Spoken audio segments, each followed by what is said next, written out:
A huge thank you to WB Games for providing me an early review code for LEGO Batman Legacy of the Dark Knight. I'm going to be reviewing it for you guys now. I've gotten my hands on with the full game, with the final product that's going to be releasing very, very soon. And although I've gotten plenty of times to get my hands on and have given you guys my opinions with my hands on for the game, now I can review for you the full game. I understand that some people might be a little upset or might feel that there's a little bit of bias considering that I did get an early copy from WB Games. There's really not much I can do for you there. If that's the way you feel, I totally get it. I will be honest here, though, in my thoughts on the game. We're going to go over some positives, we're going to go over some negatives, we're going to go over you guys hitting the thumbs up button, and we're going to talk about it all in this review. I'll start off with what I said when I got my early hands-on at Gamescom to what I then reiterated when I got my hands-on last month, and it's that this game is an everything Batman game. If you love the animated series, if you love any of the movies, if you love the comic books, there is just non-stop Easter eggs being thrown your way. This game really does love and appreciate and put on full display almost every single iteration of Batman. And I'll also say that the open world is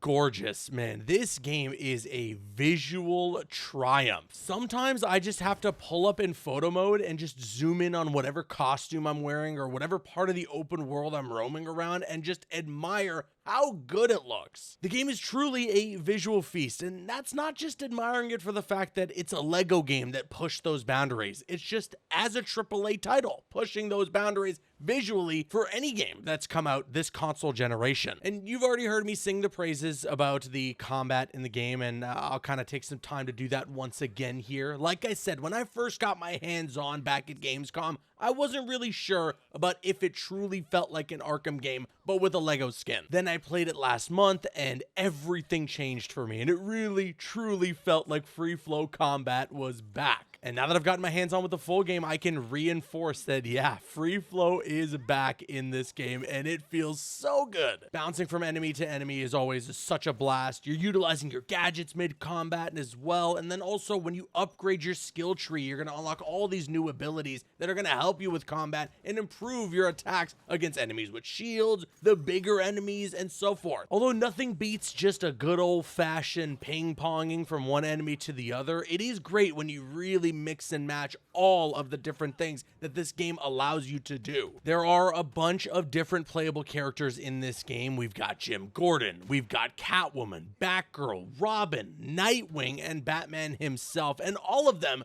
play uniquely from one another. This is a big selling point, or for some people, maybe even a deal breaker. The previous LEGO Batman games had several playable characters, like 30 plus, but a lot of them played very similar to one another. So while you don't get that offering of just every single DC character you can possibly think of here, you do get several very unique playable characters that all feel different from one another. Except, I mean, honestly, maybe Batgirl. Her in general in this game, I felt was just something was off. Her gadgets are definitely unique, and there's something there that you can do that's different from everybody else on the roster, but her combat in general just felt very mirrored to that of Batman. But like Robin plays really well. He's super fun. Honestly, I had a blast with that character. Catwoman also a lot of fun to play as, and Jim Gordon, surprisingly, I ended up having a good time playing as him too. Although I'll be totally honest, Jim Gordon is just not the character that I'm immediately jumping to pick and play as when I'm free roaming around the map. And then of course on the gameplay front, there's also traversal, and I really do dig the traversal in general in this game. Gliding around the map feels very smooth. There's a lot of upgrades that you can inevitably get as well to make it so that your traversal is way more enhanced. You get some good speed out of all of it. You can really grapno boost very high depending on some of the upgrades that you choose in your skill trees. And I was at first very annoyed, or just felt that I missed the ability to eject out of the Batmobile into a glide. I was like, man, I'm so spoiled from the Arkham Knight days. Where is that feature in this game?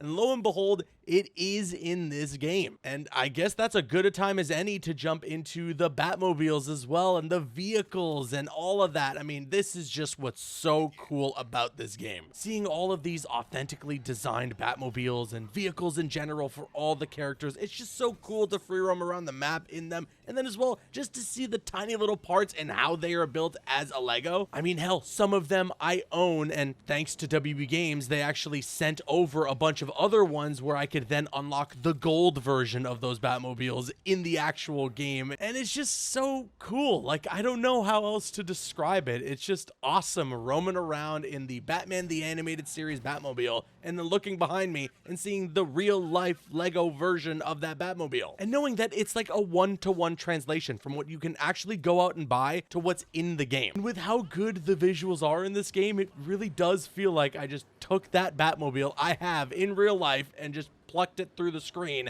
and I'm now playing this game with it. But okay, for as many great things as there are in this game, and believe me, there are plenty of things that I really do love, I do have some gripes, and I wanted to get into that. The first one being what I had mentioned when I had my second hands-on with this game. When I opened the map that time, a month ago, I said it was quite overwhelming with the amount of tasks I had available on screen. And while normally it's weird to complain about or say there's just too much to do, but there kind of is, and it's almost discouraging for me to want to try and collect all the things that are on my map. A lot of them at the end of the day feel rather samey. You know, the Riddler trophies are cool and there's a fun little challenge there, and again, it fills me with the nostalgia of the Arkham games. But then there's like random pets that I need to go put trackers on, or random little knickknacks that I need to throw a batarang on to collect for my Batcave. So while some of the challenges in the open world are interesting and are fun and are engaging to the point where maybe I want to go out and try and get the 100% completion for those specific challenges, there are others that feel rather tedious and honestly just make the open world feel way too busy. I also feel like the game gets off to a pretty slow start. There is a lot that you want to just jump into and get hands-on with, but you really have to build up to it. I don't want to spoil too much for anybody who's going to jump in and play, but there was a part of the story that I had to get to in order to unlock the ability to even just glide. And it was weird because they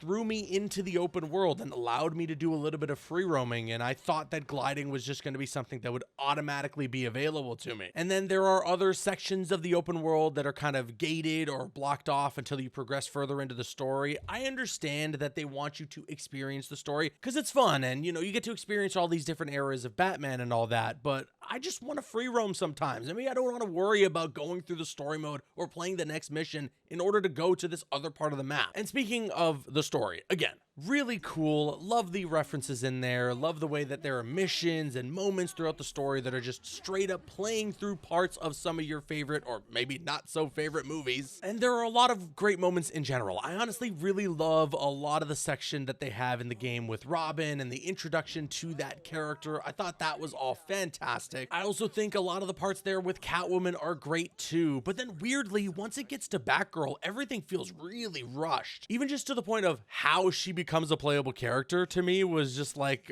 okay, we're just sprinting to the finish line. We're not really trying to give this character an arc at all. I'm not saying that my Lego Batman game needs to be written like it's Shakespeare, okay? I don't think it needs to be this perfect, impeccable masterpiece. But Robin to then Nightwing and Catwoman, they have some good arcs in the game, and they're introduced and have some time to breathe, becoming a playable character and becoming a part of Batman's team. With Batgirl, it was like I blinked and oh, she's part of the team now. I'll also say that for as good as it can be to traverse around the map in those Batmobiles, and while it can be relatively fun, there is a lot that I do feel genuinely spoiled by with how well the Batmobile handles in Batman Arkham Knight. The way that you can bank corners or drift around these tight turns with the Batmobile in Batman Arkham Knight is pure perfection, and I really wish that it felt the same in this game. But to be honest, drifting is kind of a nightmare sometimes. It really feels like your car is going way too far, and I'm not able to smoothly turn around corners the way that I would like. Sometimes it would frustrate the hell out of me during some of those racing challenges. I was having a bit of a tough time. And then one last thing that I will say, this is a minor nitpick that I honestly feel like is going to be fixed over time. It's just that there were some texture pop-ins and as well sometimes some visual glitches and just in general some glitches that I was running into. Nothing that was overly game-breaking and nothing that wouldn't be fixed with me going back to the main menu and then jumping back into the game. But still, I feel like it's worth mentioning here. I'm reviewing the game, so I should bring it up. I played the game on fidelity mode on the PlayStation 5. I have a PS5 Pro that I was running it on, and for the most part, it was flawless and it looked great too. I know there were a lot of people that were weirdly concerned with how this was going to run on console. I don't think anybody has anything to worry about. And overall, like I said, I had a really good time with this game. There is a lot of fun to be had here and a lot of hours to pump into the game if you want to go for that 100% completion. And all it really boils down to is that it's fun. There are fun challenges through each and every mission to unlock things for your bat cave. There is suits that you can get every single time you complete a mission. Yes, there are some costumes that you can spend extra money for to get, but there are so many costumes you can just straight up unlock in this game, which feels unheard of these days. The bat cave itself is so much fun to explore. You can customize it and add different things to it, make it your own, which I thought was so much fun. Once again, that three-letter word, which you really just need for every single video game. Fun. And Lego Batman Legacy of the Dark Knight has a whole lot of it. It's not a perfect game by any means. Like I mentioned here in this video, there are a couple of flaws that I found during my time playing it. But if you're a Batman fan, I mean, if you're a Lego Batman fan, I could not recommend this enough. I'm gonna give Lego Batman Legacy of the Dark Knight an 8 out of 10. And there you have it, my detailed thoughts and my review for Lego Batman Legacy of the Dark Knight. But now I want to kick it to you guys. Sound off with your thoughts in the comments section below. Are you excited for the game? Are you going to be jumping into the Deluxe Edition to get your hands on it early? I got tons of more content coming your way for this game. Just keep an eye out, subscribe, turn on the notifications so that you don't miss a video going forward. I've been Caboose. I'll see you guys later.